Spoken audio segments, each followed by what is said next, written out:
Welcome to the Slop Temple. We pray this video helps. In this video, I will explain how to study data science. To begin your journey, establish a robust foundation in mathematics and statistics.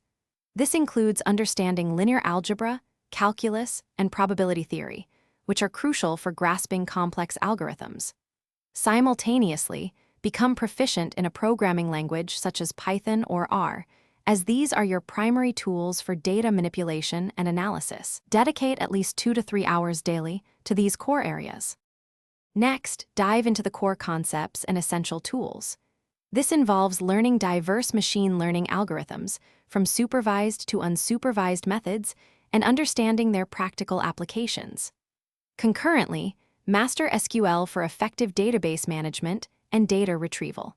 Familiarize yourself with major cloud platforms such as Amazon Web Services, Microsoft Azure, or Google Cloud Platform, as these are integral for deploying and scaling data solutions.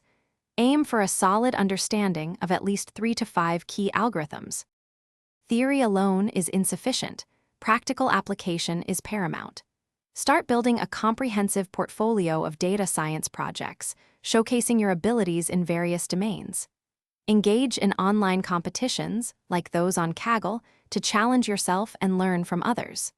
Furthermore, contribute to open-source data initiatives, which provides real-world experience and networking opportunities. Completing at least 5 to 7 substantial projects will significantly enhance your practical expertise. Finally, data science is an ever-evolving field, so continuous learning is non-negotiable. Regularly read new research papers and follow industry trends to keep your knowledge current. Consider specializing in a particular domain, such as natural language processing, computer vision, or time series analysis, to deepen your expertise. Actively network with other data professionals and seek mentorship. This can provide invaluable insights and career guidance. Dedicate at least 1 hour weekly to continuous learning. Thanks for watching. Consider subscribing if we helped you.